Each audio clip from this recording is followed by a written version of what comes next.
You never thought life could take such a cruel turn. The orphanage you had called home for most of your life had always been your sanctuary, or so you believed. It was far from luxurious, but the walls provided shelter, the meals were consistent, and the caregivers, though strict, were tolerable. It wasn't until the headmistress started struggling with financial problems that the cracks in the sanctuary began to show. You didn't know much about how money worked, but whispers of debt collectors and unpaid loans floated through the halls like ghosts. You thought it wasn't your problem until the day it became yours. The flickering light bulb in the hallway burst faintly as you approached the headmistress's office. Her sudden call had taken you by surprise. You hadn't done anything wrong, or at least you didn't think you had. As you hesitated outside her door, you could hear muffled voices inside, too low to make out. Taking a deep breath, you knocked. "Come in," her voice called out, sharp but strained. Pushing the door open, you stepped into the cluttered office. The headmistress was sitting behind her desk, her hands folded tightly as if she were holding herself together. Papers and ledgers were scattered everywhere, and her usual stern expression had been replaced with something else: fear, guilt. "Sit down, Ryan," she said, gesturing to the chair in front of her desk. You sat properly, your heart beginning to race.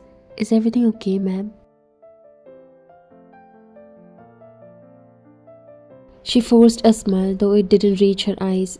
"Everything will be fine. I have arranged something for you." Her voice wavered, but she pressed on. "You have been here for a long time, and I know how much you have wanted a change, a fresh start." Your brows furrowed, not really understanding the meaning behind her words. "What do you mean?" Her fingers tightened on the desk's edge. "There's an opportunity for you to live here. Someone is willing to take you in, to give you a better life." A flicker of hope ignited in your chest. "Are you saying someone is adopting me?" She hesitated, looking away. "Something like that." The unease in her voice made your stomach twist. "Who is it? When did they meet me? Why didn't they come here to talk to me first?" "Why?" she said sharply, her eyes snapping back to yours. "This is a good thing. Don't ruin it with questions." You flinched, startled by her tone. Her gaze softened immediately. "I'm sorry. It's just you need this. We all need this." Her words didn't sit right, but you nodded, unsure of what else to do. "When is this happening?" "Tonight." She stood abruptly, smoothing down her dress. "Pack your things, only the essentials." "Tonight?" you repeated, your voice rising a little. "Why so soon?" "It's what is best," she said, already moving towards the door to dismiss you. "Trust me, Vian." But how could you? Her words felt hollow, like she was hiding something. Still, you nodded and left the room. Your mind started spinning. As you packed your belongings into a small bag, doubts gnawed at you. Why hadn't she told you about this sooner? Why hadn't anyone met you? And why did it felt like you were being pushed out rather than welcomed into something better? Later that night, the headmistress led you to a black car waiting just outside the orphanage gates. The man standing by the car was tall, dressed in a sharp black suit. His expression was unreadable, but something about him sent a shiver down your spine. "This is Mr. Choi," she said quickly. "He'll take you where you need to go." "Where is that?" you asked, clutching your bag tightly. "Don't worry," she said, avoiding your eyes. "You'll be fine." Before you could press further, Mr. Choi opened the car door and gestured for you to get in. "Let's go."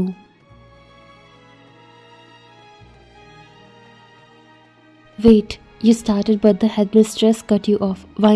Don't make this difficult. Just go."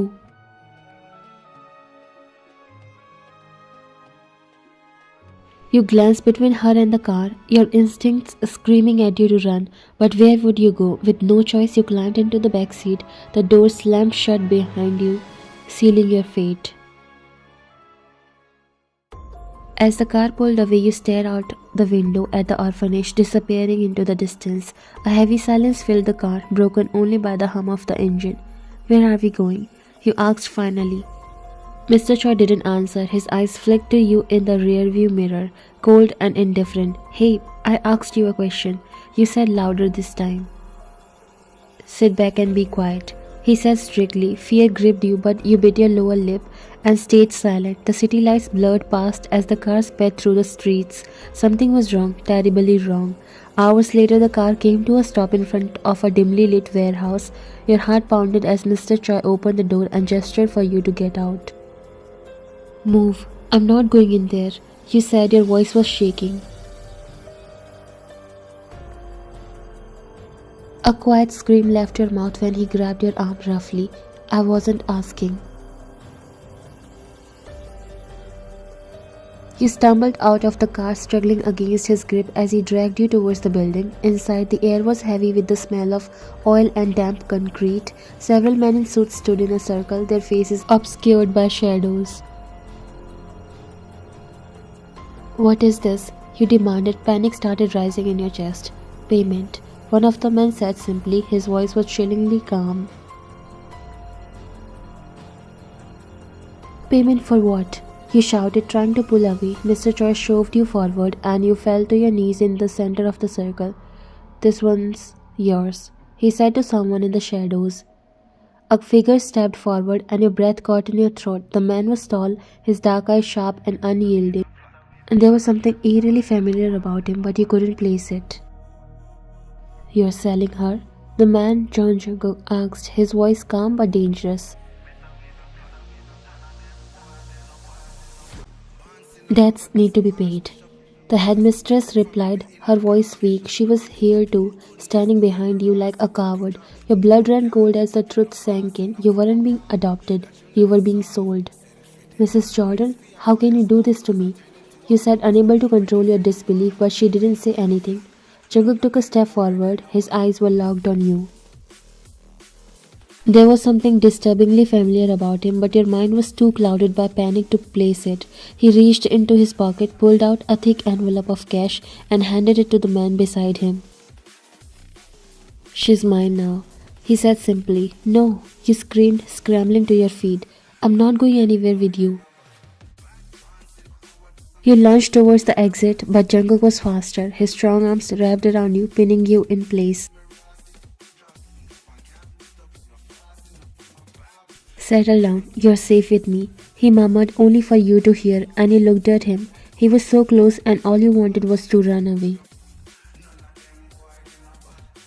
Safe with a man who just bought you. The absurdity of his words only fueled your struggle, but as his grip tightened, his face came closer to yours and something about his eyes stopped you in your tracks. A flicker of recognition sparkled in your memory, a face from years ago. But before you could dwell on it, he released you. His expression suddenly became unreadable. Come with me, willingly, or I'll carry you.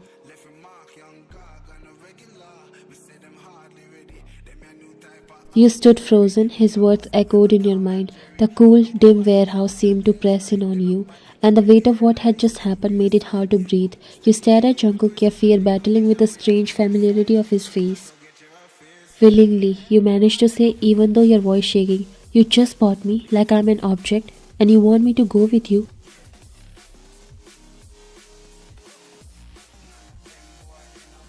Jungkook's expression didn't change. His dark eyes stayed calm, but there was something firm about the way he looked at you. Do you think you have a choice? He asked, his tone low but steady. The room felt colder. You watched as he turned to the other man, giving a small nod. We are done here. The man began to leave, but the headmistress stayed. Her eyes darted to you for a moment, then away, guilt written all over her face. I'm so sorry, Ryan, she whispered before turning to the door. Apology not accepted. Never in my dreams I thought you would do this to me. You screamed after her.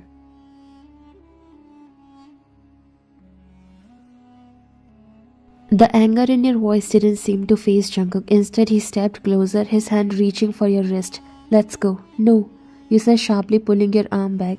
I'm not going anywhere with you. Jungkook let out a slow sigh, running a hand through his hair. Listen, I'm not going to hurt you, but if you stay here, those men might change their minds, and trust me, they won't treat you kindly. Do you want that?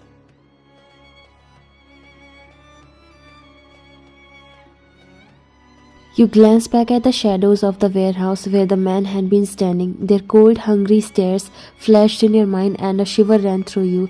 Staying wasn't an option, and he knew it. "I don't trust you," you whispered. He tilted his head slightly, his expression softened just a little. "You don't have to, not now." He picked up your bag and slung it over his shoulder. "But you're coming with me, whether you like it or not."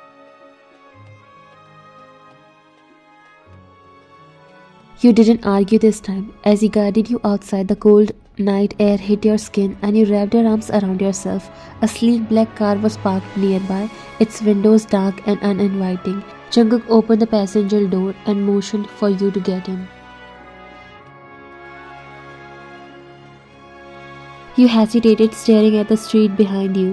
Could you run? Would you ever get far? The thought of what might happen if you stayed froze your feet in place. With a deep breath, you stepped into the car.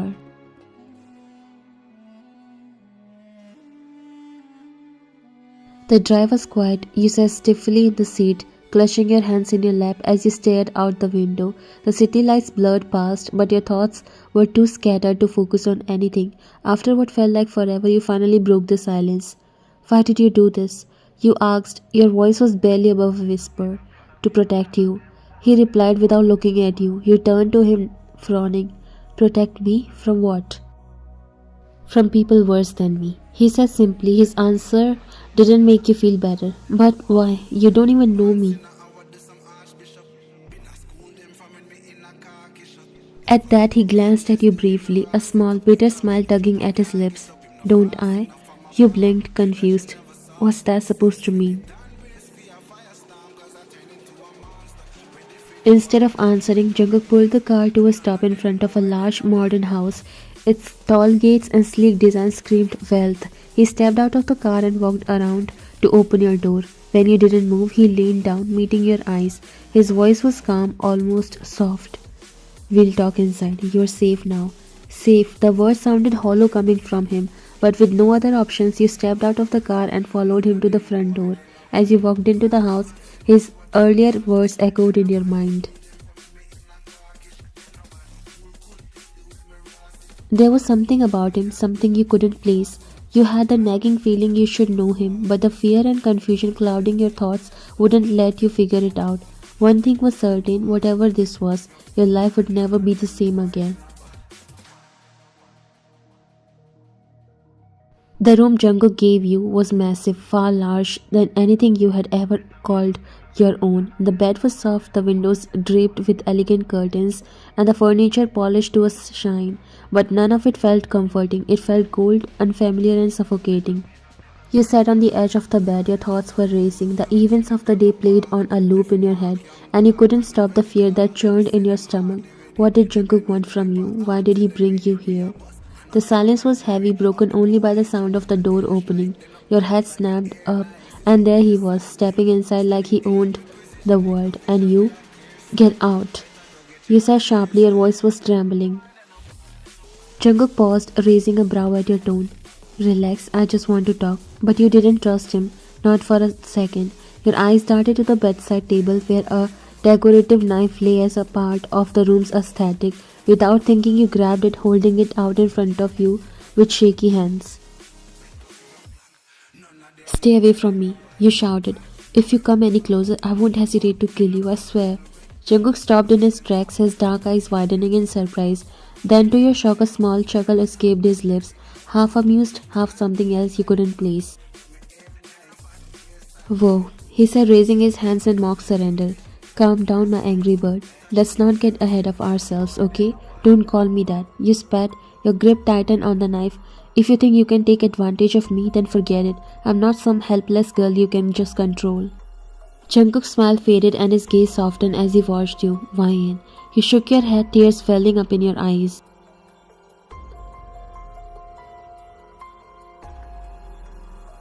"No, don't act like you care. You don't know anything about me." Your voice cracked as the tears spilled over, running down your cheek. "I might be unfortunate, yes. I don't have a family or parents. I've had an ugly fate and maybe I ended up in this mess because of it. But I would rather die than let someone like you touch me." Jungkook's chest tightened at your words. The sight of your tears, the pain in your voice, it hit him harder than he thought it would. Why? He said again, his tone soft but firm. He took a cautious step forward, his hands still raised. I'm not what you think. I'm not here to hurt you. You pressed yourself against the wall, the knife trembling in your hand. Don't come any closer. He sighed, his jaw tightening. Look, I get it. You are scared and you have every reason to be, but I'm not like them. I didn't bring you here to harm you or take advantage of you. I brought you here to protect you. Protect me from what? From yourself? He flinched at your words but didn't look away. From the people who would have done far worse if I hadn't stepped in.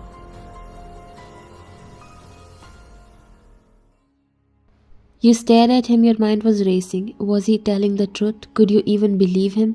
Put the knife down, Ryan. He said gently, his tone almost pleading now. You are safe here, I promise.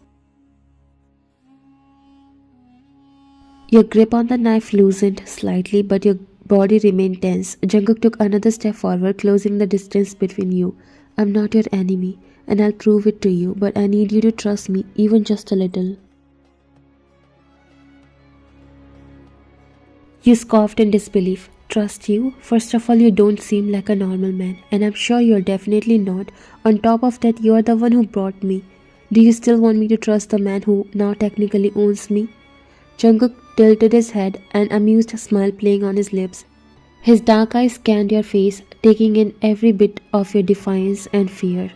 You're right, I don't seem normal and you're absolutely correct, I'm not, but... You're not some object I own, Ryan. I didn't bring you here to control you. I brought you here to keep you safe. You scoffed again, refusing to let his words sink in. Safe from what exactly? From the people who would have done worse? Why should I believe anything you say? Jungkook let out a soft sigh, brushing a hand through his dark hair. You don't have to trust me right away, but at least let me explain. Before you could argue, you took an unsteady step back, your heel catching on the rug beneath you. Time seemed to slow as you lost your balance, arms flailing in an attempt to steady yourself. You stumbled forward, colliding into Jungkook, and in a blink you fell not onto the cold, hard floor but on his lap. Your face heated instantly, your heart pounding as you found yourself awkwardly sprawled across him. Jungkook's arms instinctively steadied you, his grip firm but not intrusive. He looked down at you. Wow, if you wanted to sit on my lap, you could have just asked, angry bird. Your cheeks burned and you scrambled to get up, pushing against his chest. I didn't. It was an accident and stop calling me that. Jungkook chuckled, his deep voice rumbling through you as he let you go. He leaned back slightly, smirking. You are cute when you are flustered. I'm not. You snapped, glaring at him as you finally stood up and stepped away. He raised his hands in mock surrender, though the teasing glint in his eyes didn't fade. All right, no more teasing. Let's get back to the serious stuff. He folded your arms, still glaring. Good, now start talking. Jungkook leaned forward, resting his elbows on his knees as he looked at you with a more serious expression. Ryan, the world outside is far darker than you realize. The people who were coming for the orphanage, the ones the headmistress owed money to, they are not just debt collectors. They are part of an organization that deals in things you don't even want to imagine. Your stomach churned at his words, but you held your ground. What does that have to do with you? He hesitated for a moment before continuing. Because I used to be a part of it, a long time ago. Your eyes widened. What? I left, but leaving isn't simple. I've spent years building a life outside of that world, but I still have connections. When I heard about the situation at the orphanage, I stepped in before anyone else could. If I hadn't, Ryan, someone far worse would have taken you. His words left you speechless. You wanted to argue, to accuse him of lying, but something about the way he spoke, the way his eyes held yours, made it impossible to dismiss. Why me? Why not just let me stay there? What do you get from this? He stood up and slowly approached you. Because I know what it's like to be powerless, Ryan. I know what it's like to have no one looking out for you. I couldn't just stand by and let them destroy you. You took a shaky step back, your voice barely above a whisper. You expect me to believe you? did this out of the goodness of your heart? He stopped a few feet away from you while his gaze softened. Believe it or not, I don't care what you think of me, but you are here now and I'm not going to let anything happen to you, not while you are under my roof. The weight of his words settled heavily on your chest. You didn't know what to think, what to feel, but one thing was certain. Jungkook was far more complicated than you had assumed. You wiped at the lingering tear on your face, your voice still shaky. So what now? He smiled faintly, though it didn't reach his eyes. Now you rest. This is your room and no one will bother you here, not even me. You looked at him, still unsure of his intentions. And Ryan, you're not alone anymore. No matter what happens, I'll protect you. He turned and walked to leave but paused at the door and glanced back at you. You always clench your fist when you are scared, he said softly, almost as if it were an afterthought. Your heart stopped for a moment. You looked down at your hands, realizing they were tightly balled into fists at your sides. What? How do you know that? Your voice was barely above a whisper, your confusion mixing with a strange sense of familiarity. Jungkook hesitated, his eyes locking with yours, something unreadable flickering in them. Because I've seen it before, years ago. Your brows furrowed as you tried to piece together what he was saying. What do you mean? We have never met before. He leaned against the door, crossing his arms. You probably don't remember, but I do. You were maybe 10 or 11. I was passing through the city on business. One night I saw a group of kids cornering someone behind the orphanage, a little girl, fist clenched, trying to fight them off even though she didn't stand a chance. Your breath hitched. Memories you had buried long ago began to resurface, of that terrifying night of being cornered by older kids who wanted to steal what little you had. That was you? Jungkook nodded. I stopped them, and you looked at me with those same defiant eyes, like you weren't afraid of anything, but when they left, I saw it. Your hands were shaking, fist clenched so tight your knuckles turned white. You didn't cry, you just stood there. You swallowed hard, your throat felt dry. Why would you even care? Why did you help me? He shrugged lightly, though there was a faint hint of a smile on his lips. I don't know, maybe because you reminded me of someone I used to know, or maybe I just couldn't stand by and watch. You stared at him, the weight of his words sinking in. So all of this bringing me here, protecting me, it's because of that night? Jungkook stepped closer, his gaze steady. Not just that, but yes, it started there. You were just a kid, but you had this fire in you, Ryan. I knew you deserved better than what the world had given you. And when I found out about the orphanage's situation, I couldn't let them take you. Not when I had the power to stop it. Your mind reeled as you tried to process everything. This man, this stranger, had been watching out for you long before you even knew he existed. Why didn't you say anything before? Jungkook's voice softened, almost hesitant, because I didn't want to scare you. I figured you would hate me enough for buying you out of that mess, but I couldn't just let you disappear into their hands. You looked down, your fist unclenching as a strange mix of emotions swirled within you. Anger, confusion, and a flicker of something you couldn't quite place. I don't know what to say. Jungkook gave you a small smile, the teasing glint from earlier return. You don't have to say anything, just stop pointing knives at me, alright? Despite yourself, a small smile tugged at your lips. I'm not making any promises. He chuckled softly. Fair enough, but seriously, Ryan, you're safe here. I'll make sure of it. With that, he turned to leave again, but this time you didn't stop him. Instead, you watched as the door closed behind him, leaving you with a strange, uneasy warmth in your chest. For the first time in what felt like forever, you didn't feel entirely alone, and you knew this man is going to be your everything in future.